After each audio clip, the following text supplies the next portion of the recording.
올해가 6.25 전쟁 70주년이더라고요. 그래서 지난달 6.25 70주년 맞이해서 큰 행사들 많이 했습니다. 참 가슴 아픈 현실이죠. 세계 유일의 분단 국가 우리나라이고, 또 정확히 얘기하면 뭐 전쟁이 끝난 게 아니죠. 우리가 정전을 선언하려고 여러 가지 노력하고 애쓰지만 또 그쪽에서 참 받아들이질 않아서, 그래서 우리는 어떤 상태로 넘어 있죠? 휴전 상태로 남아 있는 거죠. 휴전. 말 그대로 전쟁을 쉬고 있는 것이고, 사실 솔직히 언제 일어날지는 아무도 몰라요. 그렇죠? 그래서 늘 그것이 우리에게 두려운 일이고 또 불안한 일이기도 합니다. 또 얼마 전까지만 해도 북한이 위력 과시한다고 미사일 쏘고 포탄 쏘고, 그렇죠? 그런 거 보면서 참 우리 국민들 쪽이 참 많이 걱정하고 두려워합니다. 또 외국인들도 마찬가지예요. 우리나라에서 잘 모르는 사람들은 곧 전쟁이라도 날 것 같은 나라라고 생각하고 우리나라에 들어오는 것조차 어려워하는 그런 외국인들 많습니다. 근데 이런 두려움과 위험이 비단 우리나라의 일만이 아닙니다. 사실 보면 우리가 살아가는 이 지구에는요, 크고 작은 전쟁들이 끊임없이 일어나고 있어요. 그러니까 누군가 그렇게 얘기했어요. 인류의 역사상 전쟁이 없었던 시간은 7분뿐이었다. 그만큼 지금도 뭐 이런 거 탱크 이런 전쟁이 아니고 어떤 민족 간의 부족 간의 전쟁, 싸움, 그런 것도 전쟁 아니겠어요? 그런 일들이 끊임없이 일어나고 또 고통당하는 사람들이 생겨나고 있다는 거죠. 쉽게 말해서 얼마 전에 미국 흑인들과 백인 사이의 갈등, 그것도 어떻게 보면 전쟁이라고 표현할 수 있겠죠. 그런데 그런 국가 간의 다툼, 어떤 인종적인 다툼, 무력적인 충돌, 그것만이 전쟁이 아닙니다. 어떻게 보면 흔히 얘기하잖아요. 이 세상이 뭐 같다? 전쟁터 같다. 전쟁터. 온갖 부정과 부패들, 수많은 죄들 넘쳐나고 있습니다. 특히 우리 그리스도인들에게 있어서 우리는 신앙 속에서 늘 세상과 부딪히며 살아갈 수밖에 없어요. 때로는 세상과 사람들로부터 핍박받고 억압받고 그렇게 살아갈 수밖에 없어요. 그래서 우리 정말 그리스도인들에게 이 세상의 삶은 전쟁입니다. 또 그런 사람들과의 전쟁이 아니고 우리는 사탄과도 전쟁하잖아요. 그래서 뭐라고 그래요? 영적 전쟁이다. 늘 우린 전쟁하며 살아갑니다. 여러분, 근데 예수님께서 왜 오셨습니까? 이 땅에 오신 이유가 뭐예요? 결국은 이 세상의 머리로 하나님 나라를 이루시기 위해서 오신 건 아니겠어요? 그러니까 이 어둡고 타락한 세상에 하나님의 평화와 하나님의 평화 회복을 허락하시기 위해서 오셨다라는 거예요. 그런데 지금 이 세상을 보면 어떻습니까? 하나님 나라가 되어가는 것 같아요? 정말 평화가 오는 것 같습니까? 그렇지 않아요. 하나님보다 오히려 사탄의 세상이 되어가는 것 같아요. 하나님은 분명히 예수 그리스도를 통해서 일단 평화를 주시겠다고 약속하셨는데, 하나님의 나라를 이루어 가시겠다고 약속하셨는데, 도대체 그 평화가 언제 오는 거예요? 정말 그때가 오기나 하는 걸까? 라는 마음이 드는 거죠. 근데 이건 우리만의 고민이 아니고요. 예수님 당시에 제자들도 똑같이 고민했어요. 우리가 세례 요한이 예수님의 오심을 미리 준비하는 자로 부르심 받았잖아요. 그래서 왔어요. 뭐라고 선포했습니까? 처음 선포한 게 뭐예요? 사람들에게 회개하라. 그 다음에 하나님 나라가 가까이 왔다라고 선포했어요.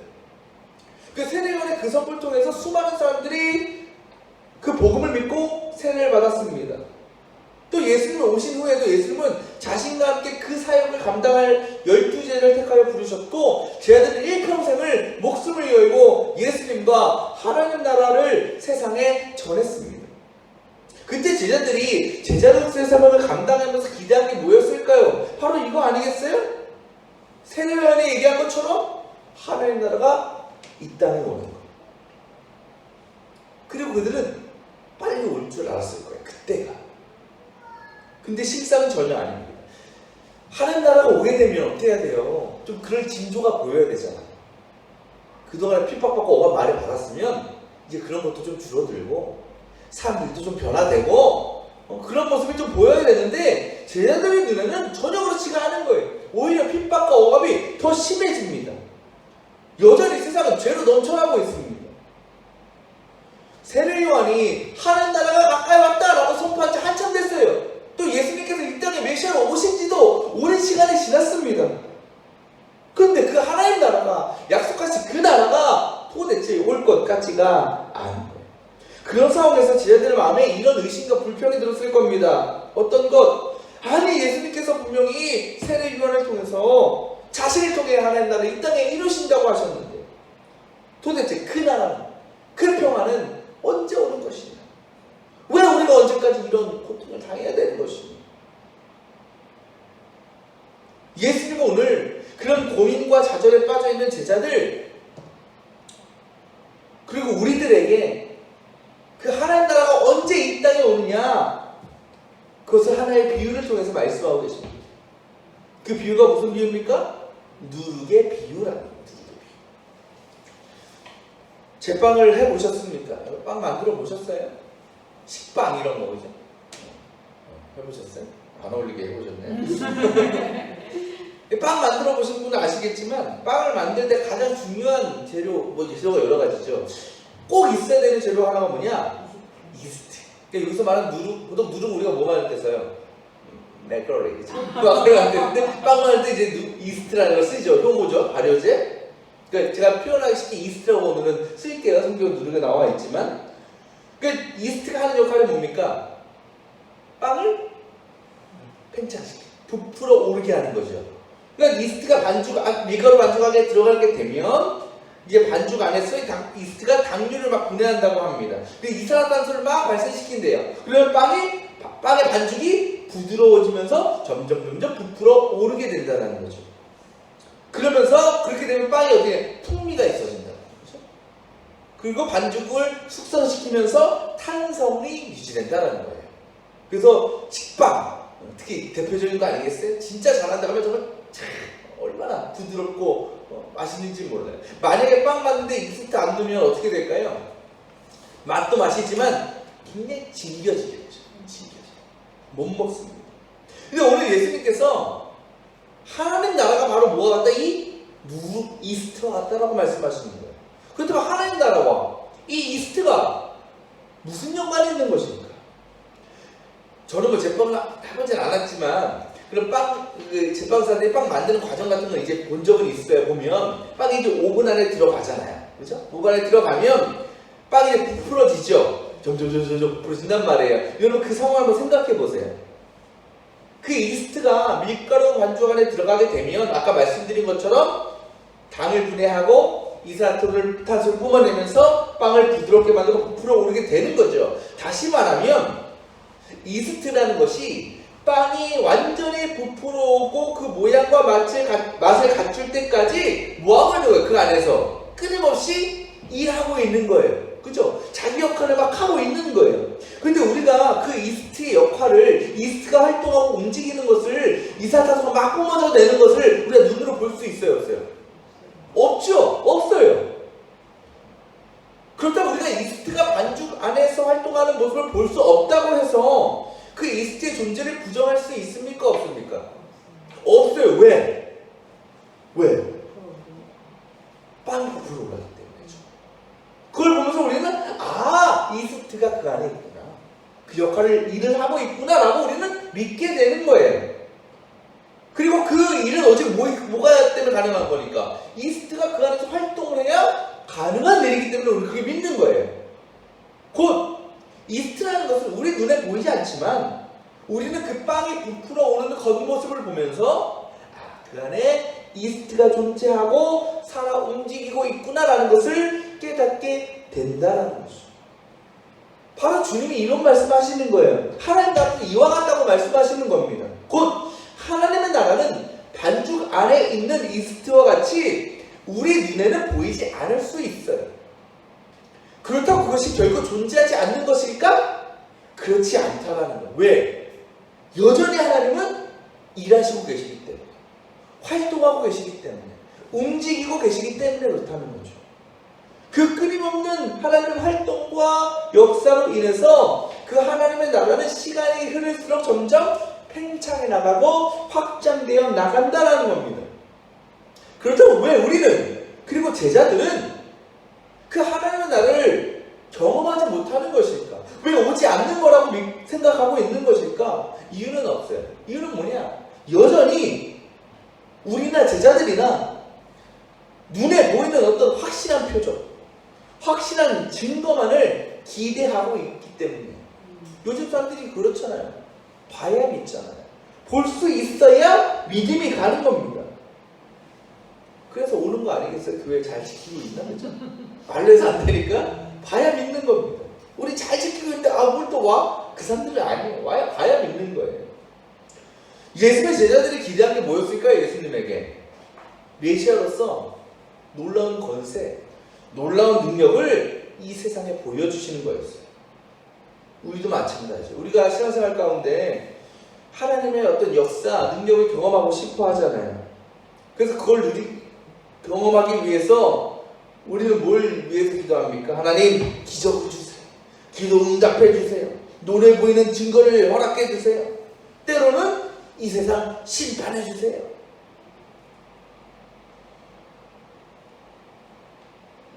이제 좀 있으면 이제 감리교회에서도 선거합니다. 감독 선거, 감독회장 선거하는데 우리가 사람은 선거를 많이 하잖아요, 그죠? 우리가 작년 올해도 총선 했었고, 선거하는 것을 보면 후보들은요 다 뭐합니까? 공약을 내세우죠, 공약. 그런데 여러분, 그들이 내는 공약들을 보면요 대부분 굉장히 파격적이에요. 깜짝 놀랄 만한 공약을 많이 내세웁니다. 때로는요 현실 불가능해 보이는 공약도 있어요. 국민혁명 배당 건다? 그죠? 거기 뭐 내세웠어요?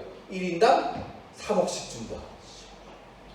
말이 안 돼. 이게 뭐? 지금 1인당 30만원, 50만원 정도 지금 난리인데 무슨 3억을 줍니까? 근데 여러분, 확 들어와요, 안 들어오나요? 확 들어오죠? 그거 보고 찍는 사람이 있을까, 없을까? 있다니까요? 그럼 왜 과감하게 내세워요? 지키지도 못할 공약들, 그죠?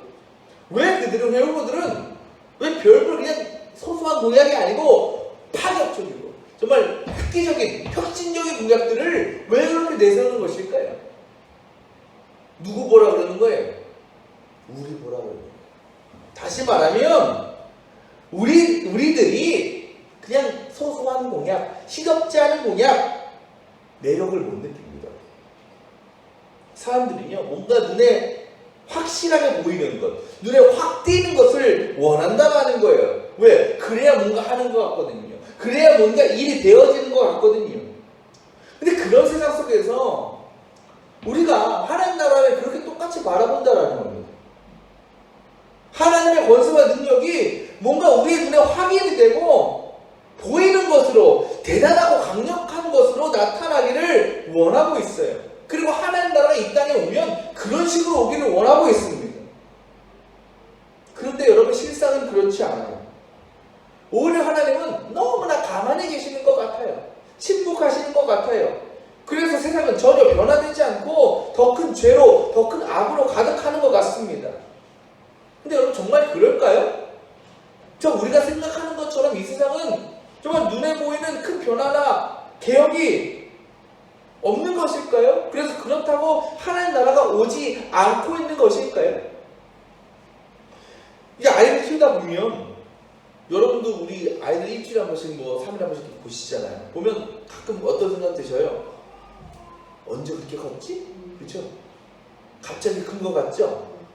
그건 저희도 마찬가지. 저는 매일 같이 살잖아요. 매일 붙어있고 매일 보잖아요. 그런데도 어느 순간 보면 어휴, 저 언제 저리 컸냐, 언제 저리 컸냐 그래요. 여러분, 정말 그런 거예요? 정말 아이가 갑자기 그렇게 큰 겁니까? 아니죠. 아이는요 태어나면서부터 지금까지 꾸준히 자라왔어요. 근데 우리는 매일 성장하는 그 모습을, 조금씩 성장하는 모습을 볼 수가 없습니다. 부모조차 그렇죠. 매일 같이 먹고 자고 하는데도 그 성장은 눈으로 경험할 수가 없어요. 잘 체험할 수가 없습니다. 좀 말 그대로 어느 순간 커져 있는 거예요.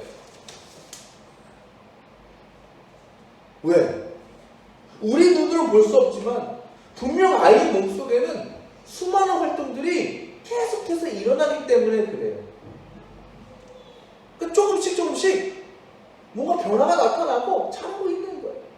우리는 그걸 깨닫지 못하다는 거죠. 그 매 순간의 변화를 못 느끼는 거예요. 그러니까 어느 순간 보면 커져 있다라고 느끼는 거죠.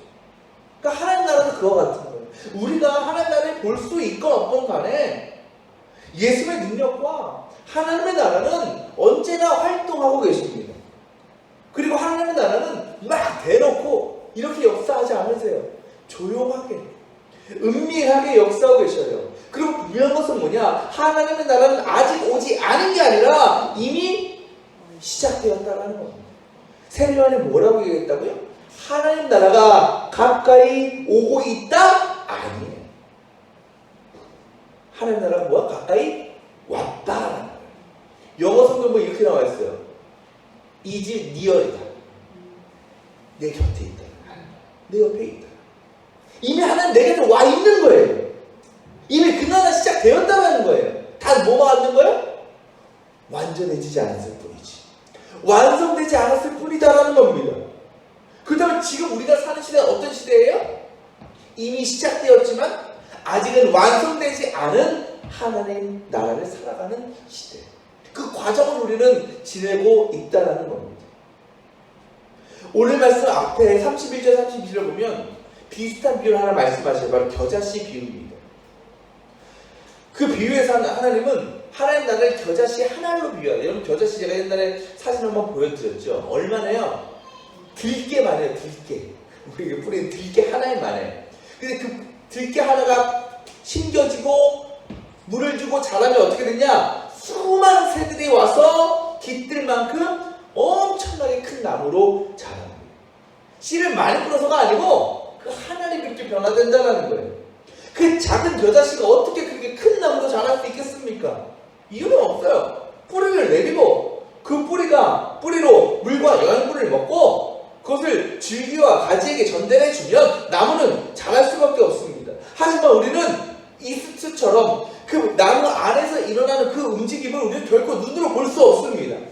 하지만 눈에 보이지 않는 그 능력이, 그 힘이, 보이지 않는 그 생명이 그 작은 씨앗을 엄청나게 큰 나무로 성장시킨다는 겁니다. 여러분, 이게 하나님은요, 이 땅에 겨자씨를 심으셨어요. 하나님 나라를 심어 놓으셨다는 겁니다.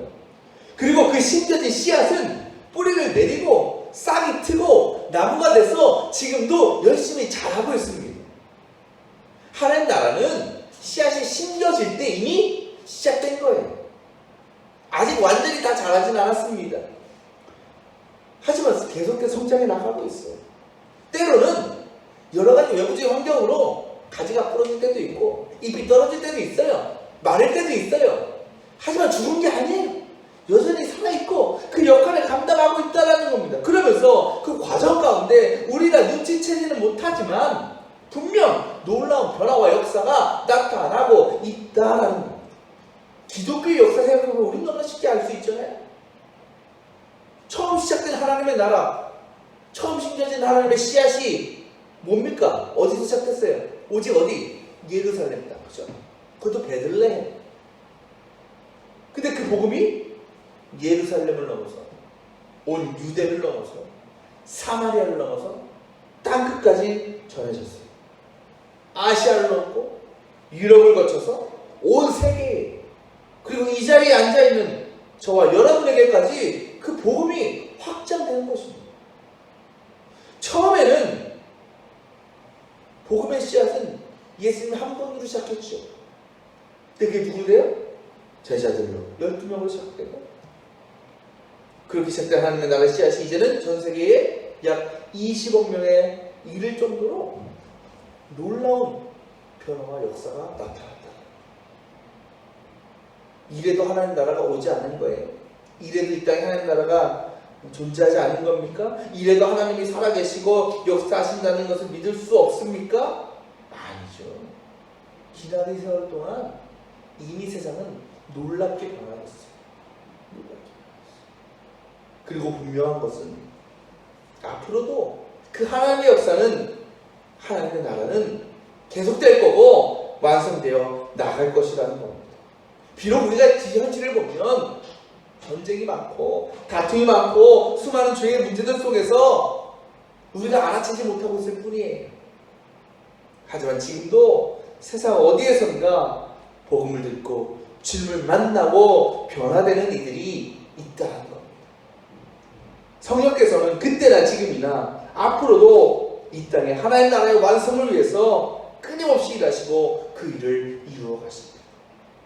어떤 분들이 이렇게 얘기해요. 세상이 하도 악하니까 나쁜 사람들이 많으니까 아유 마라나타 주 예수여 어서 오시옵소서.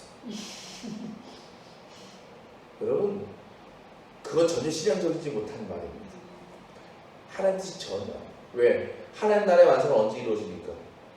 온 인류가 구원받는 것으로 이루어집니다. 그렇죠? 우리 절대 하나님 빨리 오세요 얘기하면 안 돼요. 그렇다면 오시면 아직 주를 믿지 않는 내 가족들, 내 친구들, 내 사랑하는 사람들 어떻게 되는 거야? 그렇죠? 최대한 늦게 오셔야 돼. 모든 이들이 구원받을 때까지 정말 완전한 하나님 나라가 이루어질 때까지 하나님 그 시간을 지체하고 계십니다. 저는 여러분 분명히 기억하세요. 이 땅에 하나님 나라가 오지 않은 게 아니고 시작되지 않은 게 아니고 이미 우리는 하나님의 나라 안에 살아가고 있는 사람들입니다. 하나님 나라 우리 가장 가까운 곳에 계시는 거예요. 그리고 주님은 그런 우리를 통해서 약속하신 하나님의 나라의 완성을 이루어 가시기를 원하신다는 겁니다. 우리가 무엇으로 그 일을 감당할 수 있겠습니까? 거창한 거 필요 없어요. 눈에 띄지 않아도 돼요. 모처럼 빵 안에 이스트처럼 땅 아래 심겨진 작은 겨자씨 하나처럼 우리가 해야 될 일은 곧 성령께서 원하시는 일은 내가 그냥 맡은 자리에서 내가 처한 현실에서 묵묵히 내가 할 믿음의 행실을 잘 행하며 살아가면 되는 겁니다. 주위 눈치 보지 말고 변화되지 않는다고 불평하지 말고 나부터 변화되고 나부터 그 사명 감당할 때 주님은 우리를 통해서 분명히 일하실 것이고 변화를 나타내실 것이라는 겁니다. 성령께서 우리가 그 모든 것을 감당할 수 있도록 모든 인간 능력을 부어주십니다. 그때 우리는 눈치채지 못하지만 여러분의 가족들이, 여러분의 이웃들이, 여러분의 친구들이 조금씩 변화되어 가는 것을 하나님은 보시고 또 그 일을 이루어 가시는 겁니다. 하나님의 나라는 이미 시작되었습니다. 그리고 그 나라는 반드시 완성될 것입니다. 그리고 그때가 가까이 오고 있습니다. 우리 성도들 세상에서 일어나는 여러 가지 일들 때문에 마음 뺏기지 말고 의심하거나 불안해하지 말고 우리에게 점점 다가오고 있는 그 완성된 하나님 나라를 기대하고 소망하며 사시길 바랍니다. 그래서 하나님께서 부르신 이 땅의 누룩으로서 작은 겨자씨 하나로서 그 하나님의 복음의 역사를 이루어가는데 귀하게 쓰임받을 수 있는 저와 여러분 되시기를 축원합니다.